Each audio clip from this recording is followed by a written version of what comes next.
If you've been a regular viewer of OperaTalk over the past few seasons, you know that almost all operas are based on diverse literary sources. In fact, it's difficult for me to think of an opera whose story is entirely original or unique.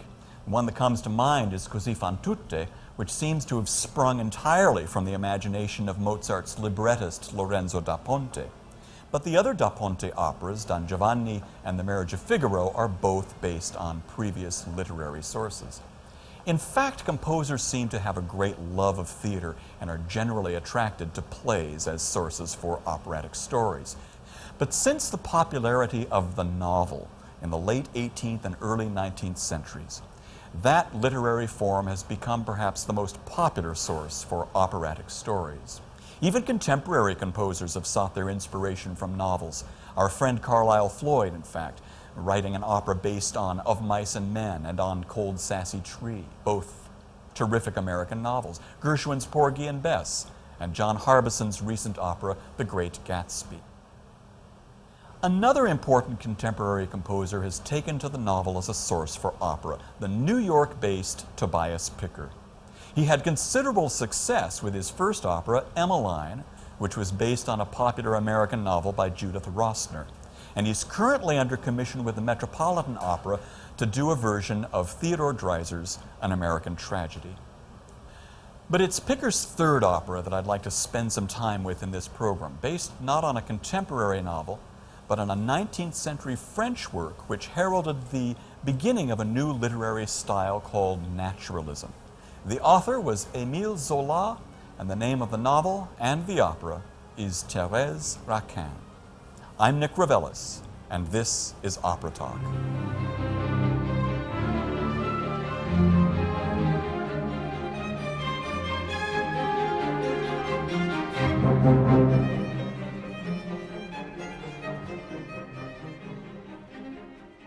I'm here at the beautiful Royale Brasserie in the Gaslamp district of downtown San Diego to explore the author of the original novel of Therese Raquin, Emile Zola, whose works dominated the French literary scene in the late 19th century.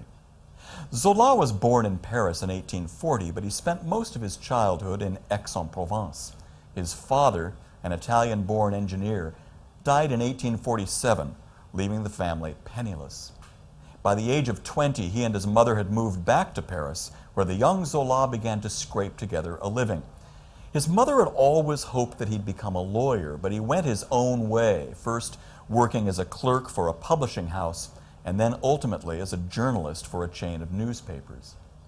He wrote in the field of politics as well as art criticism, and it may be that it was during this time that Zola first captured the spirit of social reform that was the driving force behind so many of his greatest works. His first works were published in the early 1860s, but it wasn't until the publication of La Confession de Claude in 1865 and the consequent firing of this young clerk from the publishing house that it began to be noticed by the French reading public. The Confession was autobiographical and, to quote a contemporary source, sordid. Considered quite racy for the time, it even garnered the attention of the police, and the scandal resulted in a rise in his popularity. The 1865 work was informed by Zola's interest in using scientific method to create his literary works, a technique that eventually gave rise to what he himself called naturalism. This involved a dispassionate, almost clinical view of the characters in his novels, seeing them as creatures predetermined to act and react according to their environment, the environments in which they found themselves.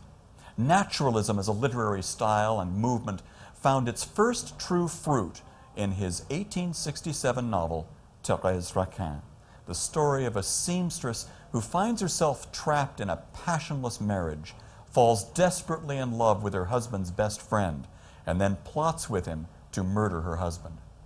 As Zola saw it, the guilt that ultimately destroys the two protagonists is a product of their environment, their social standing or lack thereof, their poverty, and the eventual waning of their sexual passion for each other.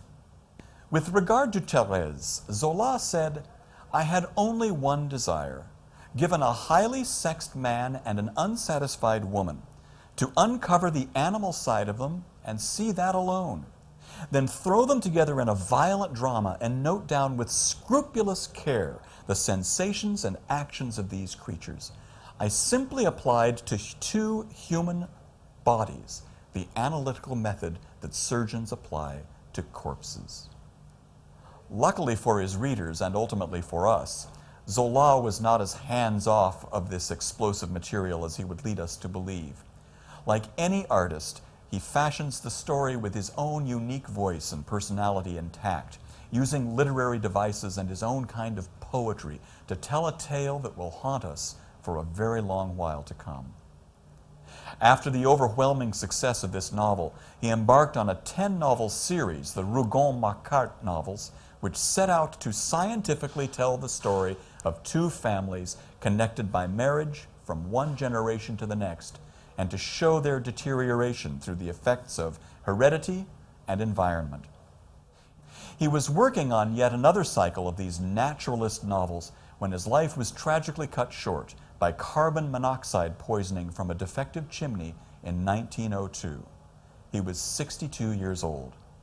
At his funeral, Anatole France commented that Zola was a moment of the human conscience.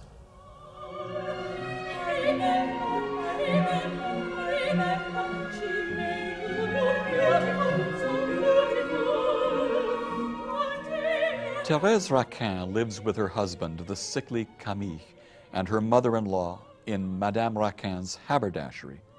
Therese, actually a cousin of her husband's, who was left with the Raquins when her father abandoned her as a child, is restless and unfulfilled in this marriage. She finds true passion and sexual excitement with Laurent, a painter who is also her husband's best friend. The 2 lovers arrange furtive meetings but are ultimately frustrated in their desire to be together. Friends of the Raquins arrive weekly for a game of dominoes, and during a champagne toast celebrating Laurent's completion of a portrait of Camille, the 2 lovers confide their love for each other. Laurent tells Therese that he is in danger of being fired from his meager clerking position and can no longer meet her for afternoons of lovemaking. She says that she'll do anything to stay with him. At a prearranged picnic along the Seine, Camille lies down to rest as Laurent and Therese walk together through a nearby park. Talk of their love and passion for each other reaches a fevered pitch, and Laurent wonders aloud how life would be without Camille. Therese tells him that she will do anything for him. They awaken Camille, take a boat onto the river, and knowing he cannot swim, throw him into the water to drown. A year passes, and Laurent and Therese have kept apart from each other in order to avoid suspicion. Friends urge Madame Raquin to agree to the marriage of Laurent and Therese, for surely Laurent attempted to save his best friend, and he was certainly successful in saving Therese. She agrees, and the 2 lovers are married. On their wedding night, Therese obsesses over the sorrow and fright that has plagued her since Camille's death.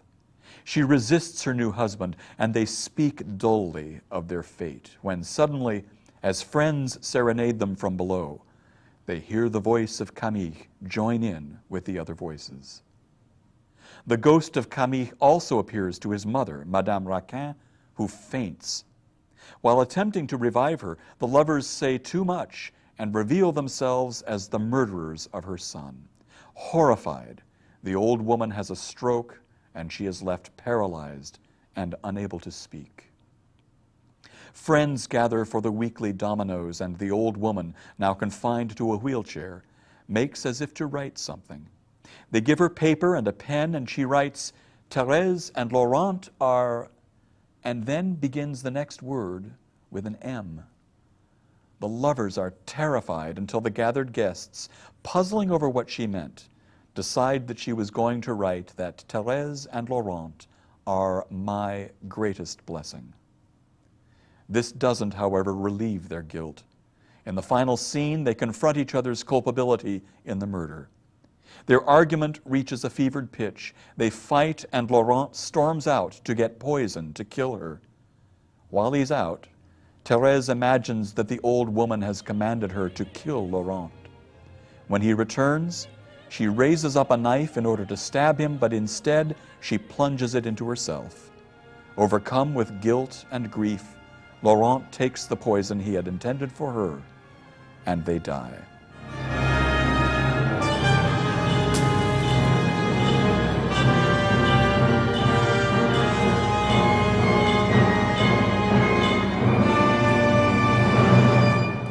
Given the background on the French source, it's interesting that the influences on composer Tobias Picker are almost entirely American. Born in 1954 in New York, his earliest musical experiences included piano and composition studies, attendance at a performance of La Fanciulla del West when he was 9 at the Old Met, and Leonard Bernstein's Young People's Concerts. He was as well enrolled in the prep division of Juilliard, the great American conservatory. The Manhattan School of Music in New York and Princeton University are part of his history of academic life, and he studied with some of the most fiercely independent American composers, John Corigliano, Elliott Carter, and Milton Babbitt. He began his compositional life, naturally enough, as a 12-tone composer, considering the composers he chose to study with. But his later works have shown a sort of broadening into a traditional tonal musical language, much like works of other composers of the late 20th and early 21st century. He's written more than 70 works in diverse musical forms, string quartets, concertos, symphonies, even symphonic tone poems. Co-commissioned by Dallas Opera, San Diego Opera, and Montreal Opera, Therese Raquin had its debut at Dallas in 2001. Brilliantly staged by veteran director-designer Francesca Zambello, it made a great impression on its first audiences, driven by a powerful story and an even more powerful score. The composer often tells the story that his sister, while dusting a bookshelf, came upon the novel as she inadvertently dropped it to the floor. She read it and gave it to her brother, thinking that it would make a great opera. After reading it himself, Picker agreed, and eventually chose composer-lyricist Gene Shear as the librettist, a person most widely known for his songs. In structuring the work, Picker wanted a first act made up of 3 relatively long scenes of exposition, followed by a second act of shorter, punchier, multiple scenes paralleling the character's quickening descent into hell. The harmonic underpinning of the opera follows suit, with the first act being relatively tonal and lyrical, and the second act being denser in texture and thorny with dissonance. The real theatrical coup in this opera is the return of the murdered husband, Camille, in the second act, and the ambiguity that results. Is he really there? Is he a figment of the character's imagination? Or is this, in fact, a ghost story?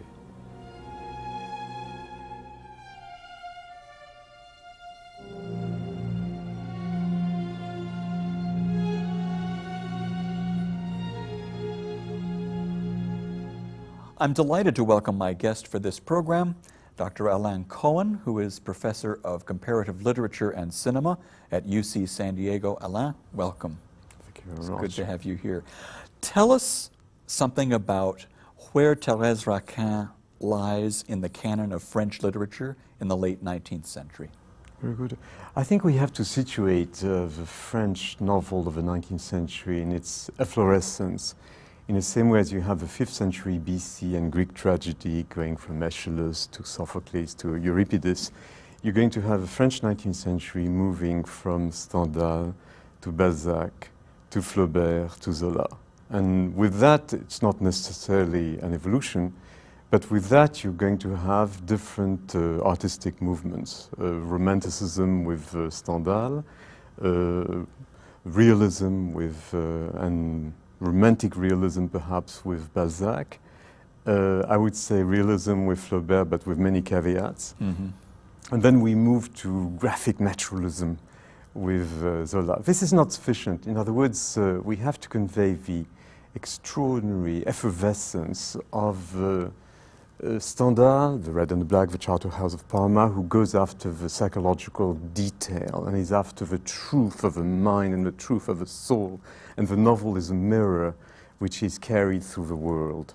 And as opposed to this, you're going to have right afterwards, sometimes overlapping, Balzac, an extraordinary mission, 150 novel project in his human comedy. As opposed to this, you have afterwards the Scandal of Madame Bovary, 1857.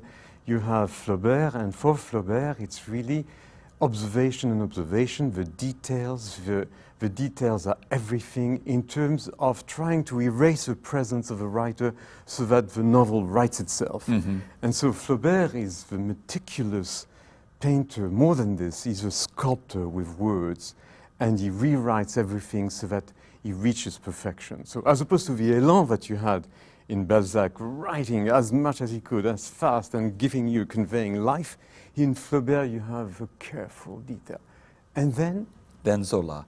How is he different? What is this naturalism, graphic naturalism Zola all is about? fascinating because Zola, a bit like Balzac, who had something of a scientist in him, Geoffroy Saint-Hilaire, zoology.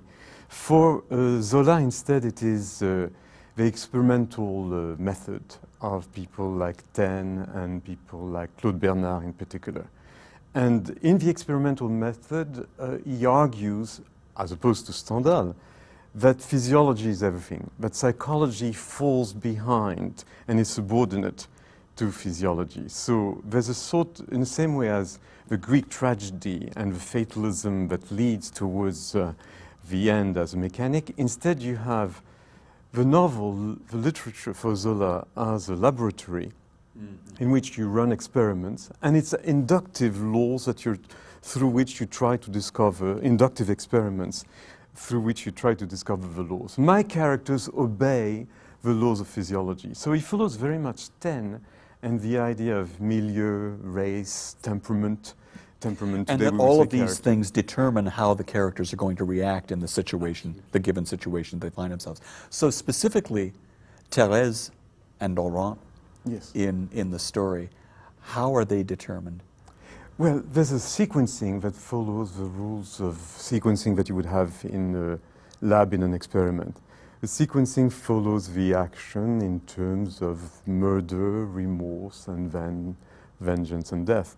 But in effect, is after the study of emotions. The emotions are going to be those of frustration of Therese, frustration of very closeted life. She's forced by her aunt to marry the aunt's beloved son, who is really frail. And so in this marriage, which is completely contrived and completely repressive, she meets one of the friends of Camille, Laurent. Laurent is as virile as Camille is in poor health. It's love at first sight. Yeah. Now, Zola sets us up for all of this in the very first sentence of the book. Would you read just the opening passage? Because this is very famous, I think, that the way he sets up the darkness, the bleakness of the story. It's wonderful. At the end of the Rue Guénégaud, as you come up from the river, you find a passage du Pont Neuf, a sort of narrow, dark corridor connecting Rue Mazarine and Rue de Seine. This passage is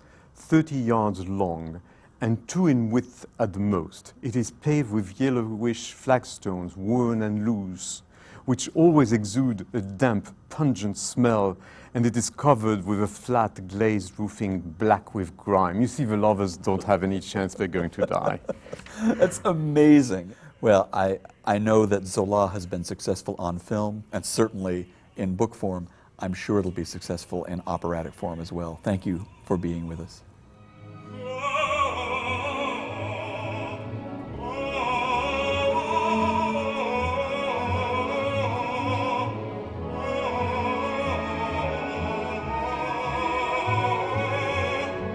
Tobias Picker's score for Therese Raquin is fascinating because it absolutely mirrors the structure of Zola's original tale. In the novel, we are slowly drawn into the illicit love affair between Therese and Laurent, and at first they revel in the erotic passion that they have for each other. But because of the time in which they live and the oppressive social and familial environment in which they find themselves, the love becomes something else. It turns sour. They find themselves trapped. They see murder as their only option, and we watch, horrified, as their love turns to despair, to hate, and ultimately destroys them both. In the same way, the music in the opera begins in a relatively tonal style and then slowly devolves into something completely different, more thickly textured, more dissonant as we get to the climax of the drama. The opening prelude of Scene 1 is a case in point. It's a very open flavor, and it's really quite accessible. There's a little dissonance in the harmony, but the tune is the more obvious element in this prelude, and it's just a descending octave leap and a step up, followed by a jaunty section that could almost be from something by Bach.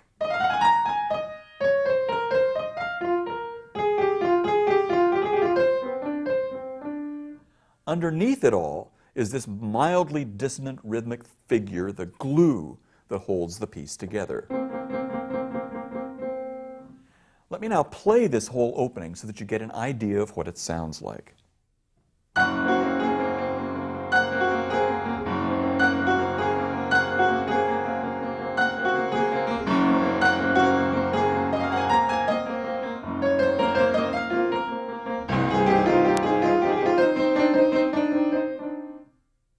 Later on, Laurent and Camille are talking alone, and Laurent describes this mildly erotic encounter that he's had with a woman along the Seine, a woman who begs Laurent, an artist, to use her as a model.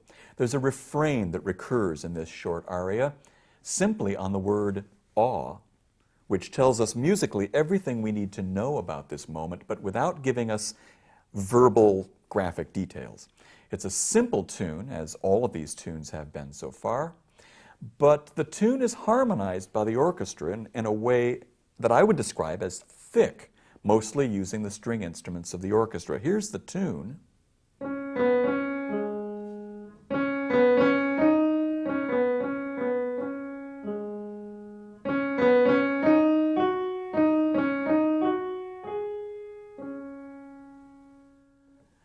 Let's see if you hear the difference with this thick orchestration underneath this relatively simple tune.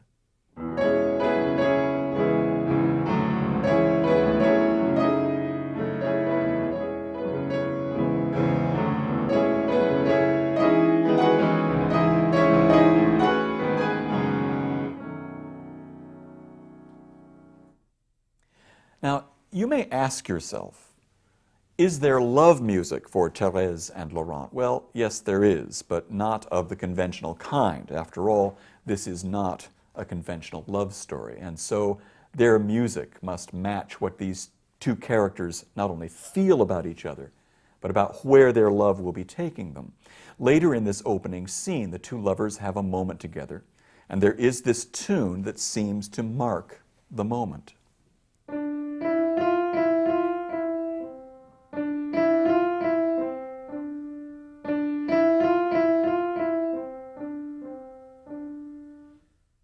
The tune is first introduced by Therese when she begins telling Laurent about her childhood and how she got pressured by circumstances to marry her rather dull cousin, Camille. The tune recurs a number of times throughout this love duet until, as they fall into each other's arms, the full orchestra plays it.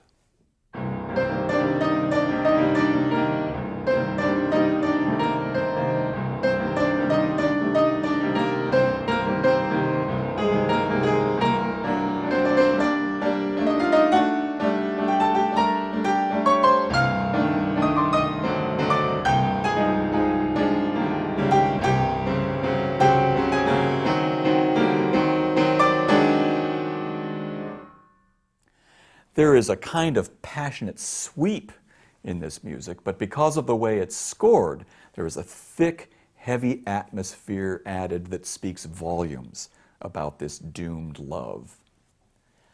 The tunes I've played for you so far are used throughout the opera to help tell the story, much as other composers throughout opera's history have done.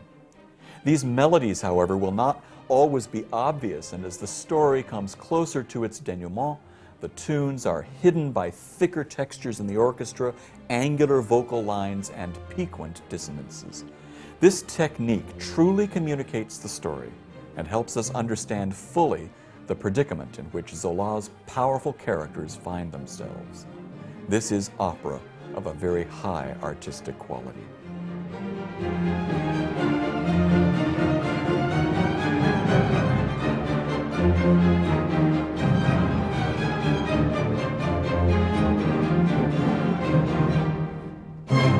There are some terrific resources out there to help inform you more about Therese Raquin, the composer Tobias Picker, and the author Emile Zola. But first of all, we're really excited that there is a recording of a full performance of Therese Raquin from the Dallas premiere. It stars Sarah Fulgoni, mezzo-soprano, as Therese, Diana Soviero, the soprano, as Madame Raquin, as Camille, her husband, the tenor Gordon Geets, and baritone Richard Bernstein as Laurent. This is a wonderful recording, and of course, it's the best resource to help you get to know Therese Raquin a little better. If you're interested in further exploring Picker's music, one of his other operas is also recorded from Santa Fe Opera, production there, the world premiere recording of Emmeline, starring the wonderful soprano Patricia Rissette. There are also a number of editions in English available of the original novel. Be sure and pick one up. This particular one is the Penguin Classics edition, translated and with an introduction by Leonard Tancock. It's a great read. It's relatively short. The story, of course, as you've probably picked up, is extremely powerful, and I suggest reading it before you see the opera.